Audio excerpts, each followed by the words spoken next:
What should the quarterback rotation look like in the Tennessee Titans' final preseason game of the year?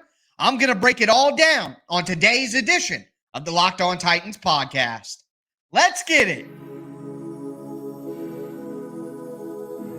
You are Locked On Titans, your daily Tennessee Titans podcast, part of the Locked On Podcast Network, your team every day.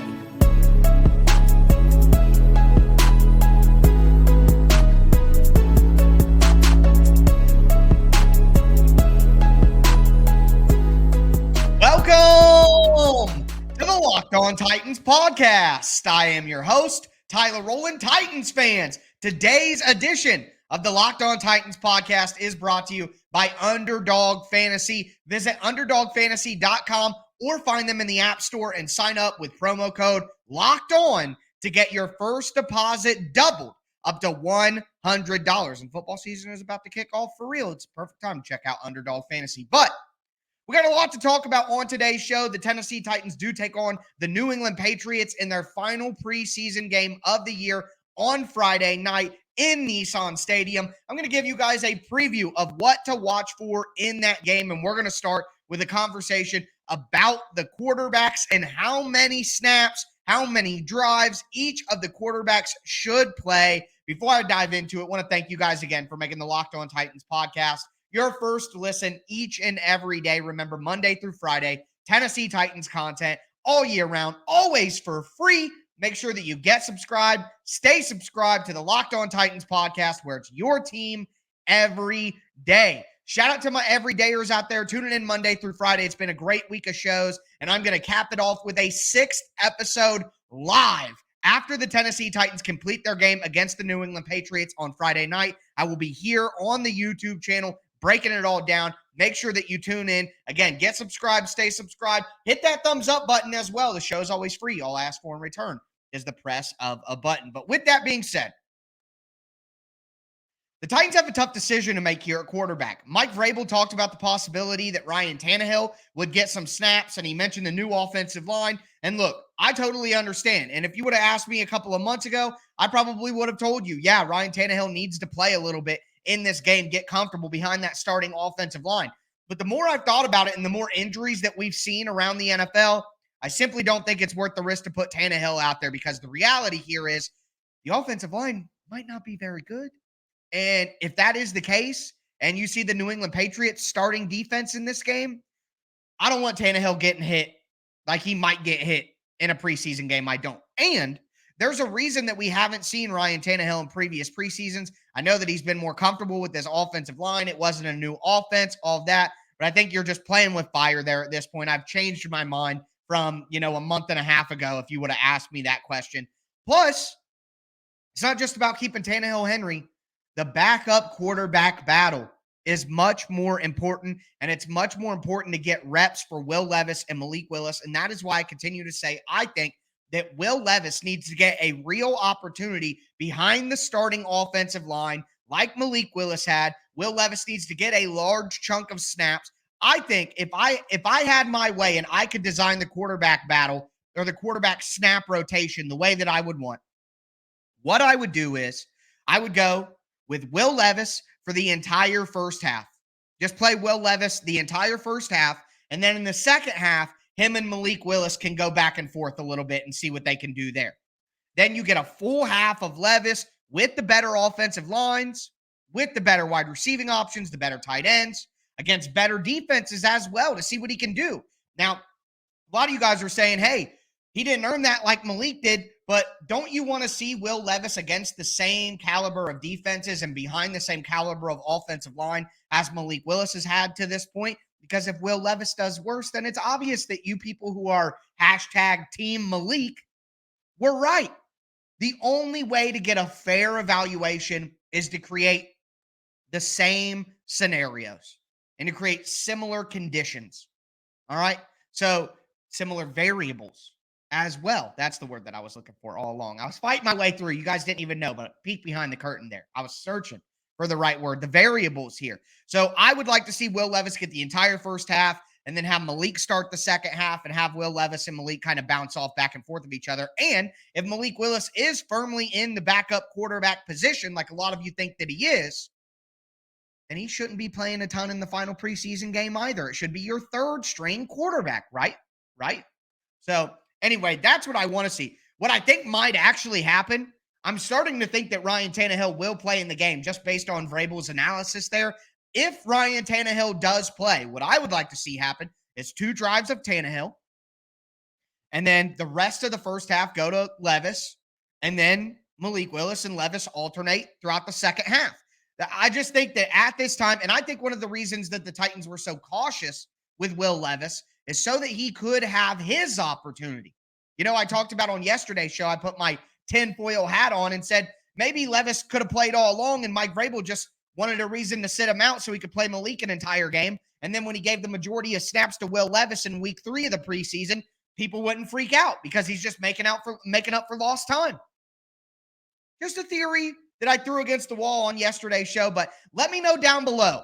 How do you guys want to see the quarterback snaps divvied out? Do you think that Malik Willis should start? Do you think that Will Levis should start? Do you think Tannehill should start and get some snaps? Let me know what you guys would do with the quarterbacks in this final preseason game, but that's obviously the number one thing to watch. And of course, as I said, I would like to see no Ryan Tannehill, Will Levis the entire first half, and then Malik Willis and Will Levis alternate in the second half. That would be my perfect rotation for this game to get a good idea of what the Titans are working with at backup quarterback going forward. So that's what I would do. Again, let me know down below what you guys would do. We do got to talk about that offensive line, though. We talk about quarterbacks. How long should the starting offensive line play? And then we got to talk about the wide receiver battle that's taking place right now that's gotten even more interesting with some of the injuries that have popped up recently. So we're going to dive into that and then finish the show talking about some stuff on defense. Caleb Murphy, more sacks, the battle at cornerback, all of that. So much to dive into on this final preseason preview edition of the Locked On Titans podcast. But before we continue, do want to let you guys know that today's episode is brought to you by Harry's. No matter why you shave, Harry's has you covered for the best shave of your life at a price that you'll love. From their legendary high-quality razors to skin products like exfoliating face wash, hydrating lotion, Harry's gives you a premium shave without the premium price tag. The starter set is a $13 value for just $3 at harrys.com/NFL. It's going to include a 5-blade German-engineered razor, weighted handle, foaming shave gel, and a travel cover. Schedule deliveries so that you have your refills for as low as $2, half of what you pay for other blades. All right, Harry's has the highest customer satisfaction in the shaving industry, and they're still offering a no-risk trial. Don't like your shave? No worries, it's on them. Get your best shave ever this summer with Harry's razors and skincare products. Get a starter set for $13, $13 value for just $3 at harrys.com/NFL. That's harrys.com/NFL for a $3 starter set.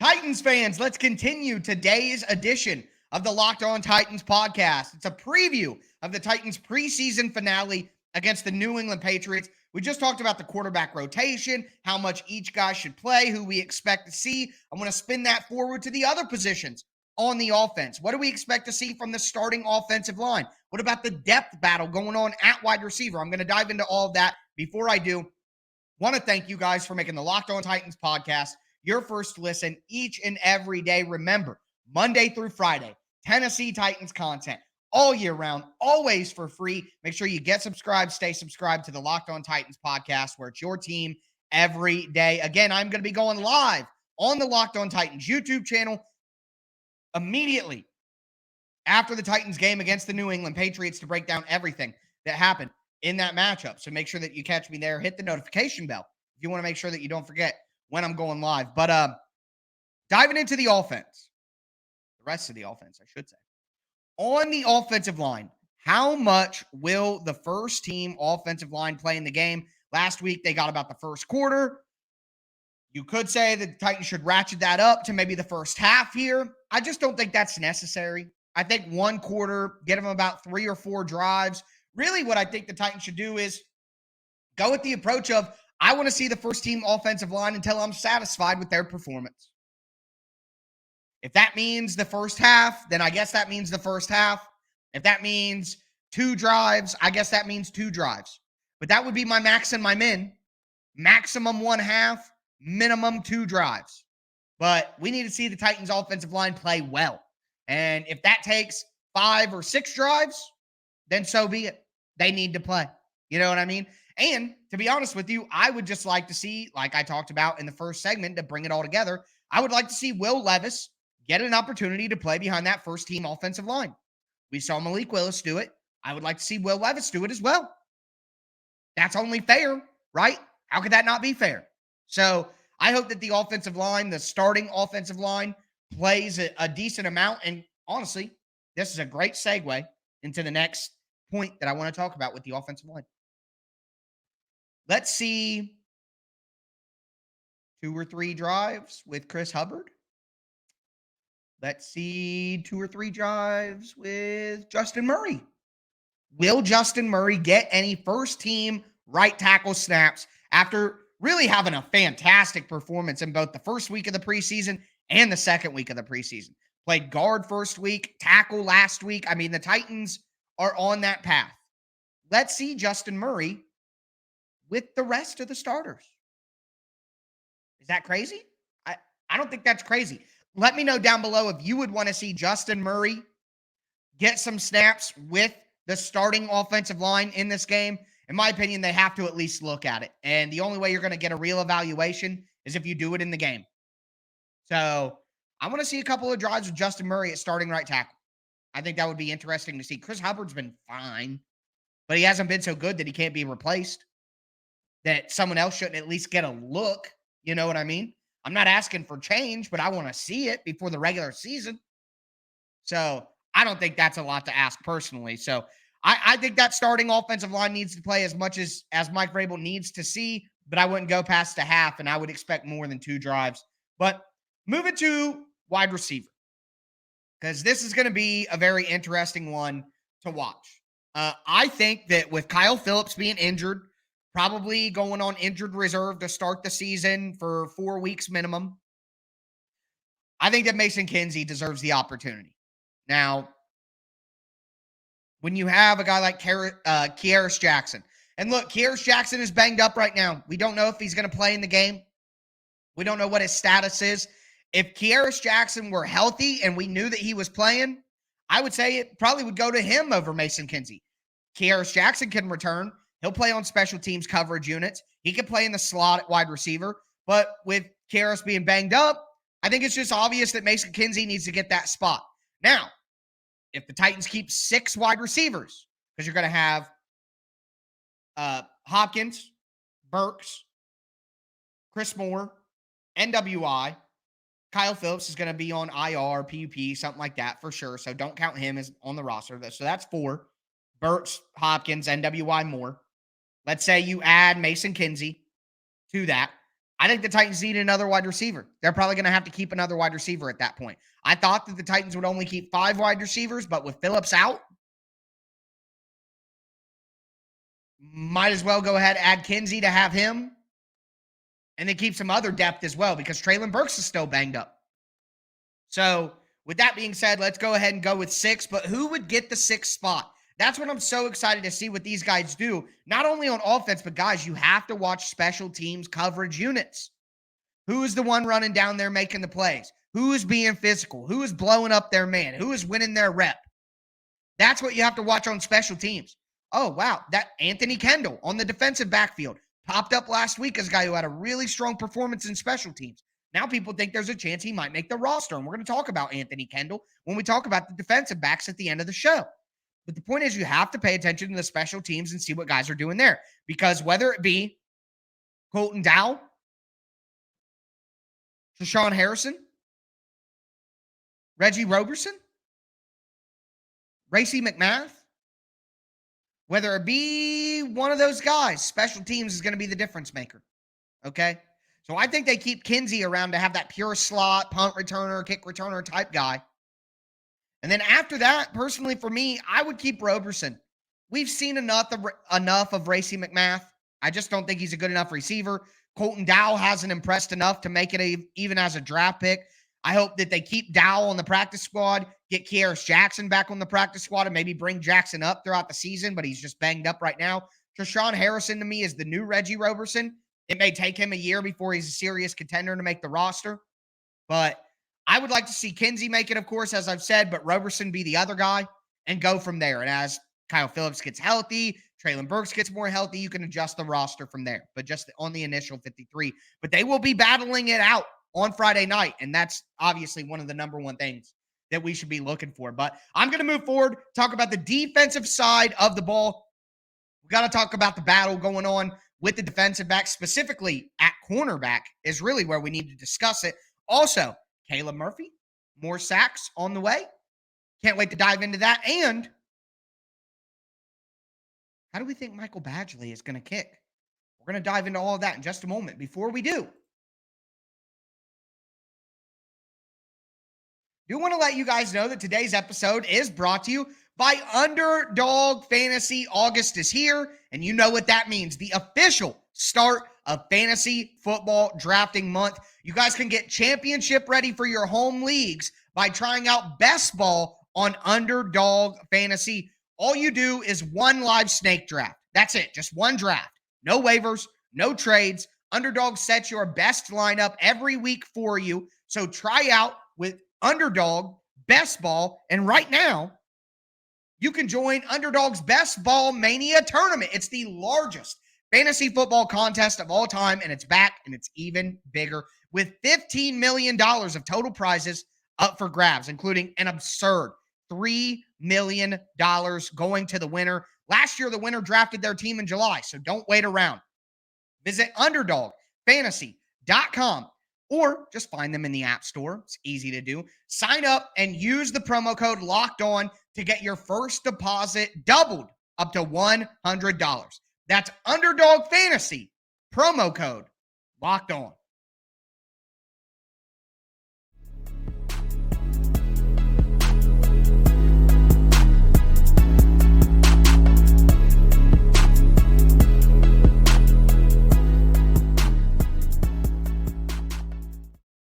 Titans fans, let's cap off our preview of the Tennessee Titans' final preseason game of the year against the New England Patriots. We talked about the quarterback rotation. We talked about some of the depth battles and lineup conversations on offense. Now I want to transition to the defensive side of the ball. Before I get into it, though, do want to thank you guys for making the Locked On Titans podcast your first listen each and every day. Remember, Monday through Friday, Tennessee Titans content all year round, always for free. Make sure you get subscribed, stay subscribed to the Locked On Titans podcast, where it's your team every day. Shout out to my everydayers out there tuning in Monday through Friday. Can't wait to talk to you guys all on Friday night after the game when I go live here on the Locked On Titans YouTube channel. But at defensive back, we have a battle here.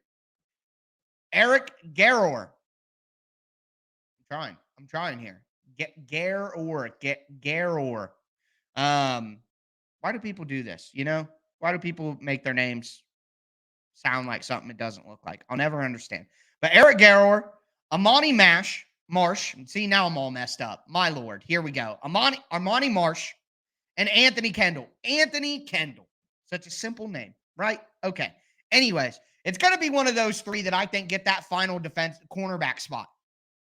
You're going to have the three starters, Fulton, Bunting, McCreary, Trey Avery behind him.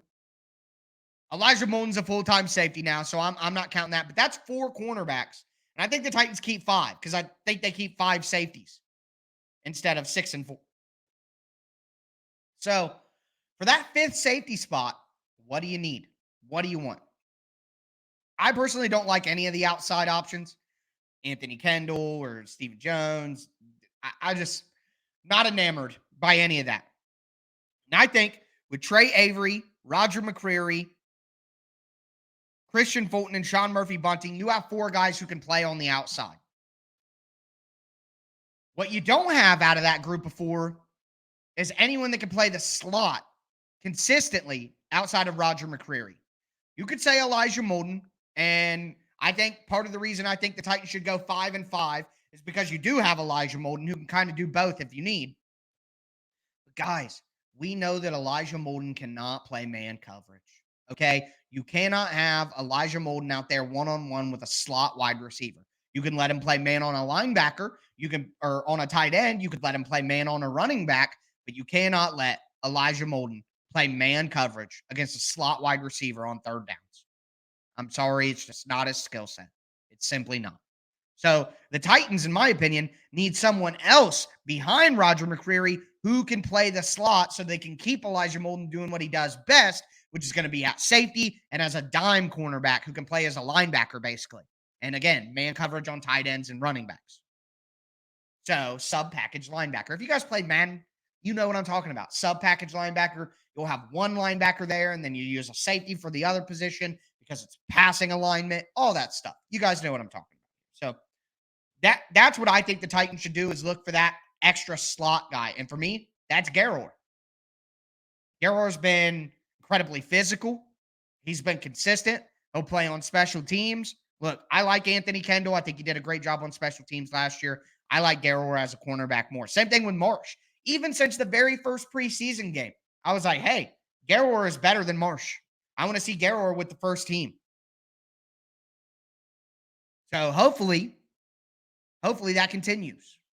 And hopefully that continues into the season, and Garrower can be the backup slot and the 5th cornerback on the team. I think that makes the most sense, personally. Moving forward, though, how many sacks are we going to see from Caleb Murphy? How many sacks does Caleb Murphy need to solidify himself on this roster? I don't really know. All I know is Murphy needs to be on the team, whether it's edge 4, edge 5. I don't care. Just make sure he stays on the roster. Can't have a repeat of David Anini from last year. And I certainly hope he gets a couple more sacks in this game because it'd be very interesting to watch. But with that being said, the last question that I have is, how is Michael Badgley going to look? I'm not going to project. I'm not going to forecast. I'm just asking the question because he was pretty rough on Tuesday, was a lot better on Wednesday. Is he more comfortable now? There's a lot that goes into it. The snap, the hold, all of that. We'll see. It would be nice if a Titans kicker would come out and just do their job and make some kicks and them not be like hold your breath moments every single time. But anyways, with that being said, that is going to do it for me. Again, to remind you guys, I am going to be live on the Locked On Titans YouTube channel immediately after the game, breaking down everything that happened. But that's going to do it for me today, folks. As always, I am your host, Tyler Rowland, and this was Locked On Titans.